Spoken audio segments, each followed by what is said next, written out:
The new Ulrich Seidel film, which is part of a trilogy, Love Paradise, from Ulrich Seidel? Ulrich Seidel, who has made things like Dog Days and Import Export. Werner Herzog described one of his films as like looking directly into hell.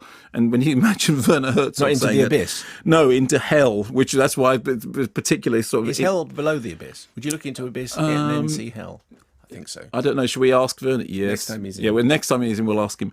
So the thing about Ulrich Seidel is that you can read his movies one of two ways. You can either see him as somebody who looks at the human condition in a completely sort of frank and sympathetic way, or you can see as somebody whose worldview is so dyspeptic and who basically sees only the darkness in the world. The interesting thing about this film is that it has the word love in the title. The one thing is love is the one thing that is spectacularly missing from it. It returns, as is so often the case with Seidel's film, to the idea of to the theme of sex trafficking.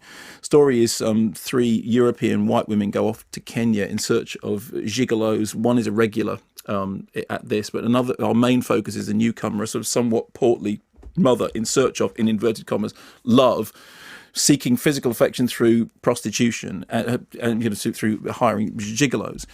And considering the easy ride that prostitution gets in cinema quite a lot, there is something very important and radical about firstly being turned the other way round, that it's men hiring themselves out, and also that the way that this looks at the subject is absolutely economic. It says this is the situation, this is an imperialist thing, this is a colonialist thing, this is to do with a financial transaction, and it's also shot in a way in which you do believe that the increasingly depressing interaction between the characters seems real.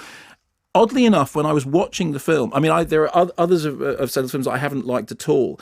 In the case of this, I didn't enjoy it one bit. I thought it was very grim and depressing. But having watched it and having thought about it for a couple of days, I do think that it is honest. I think that if you were to have an argument about how the particular subject that it's dealing with was to be portrayed, I think you'd probably come down saying this is the way to do it. And I'm glad I've seen it. I don't want to see it again because it was just so joyless. And I realised something, which is that actually one of the things that you want from cinema to some extent is a certain amount of joy. He has achieved what he set out to achieve, I believe. It's just no fun at all watching him do it.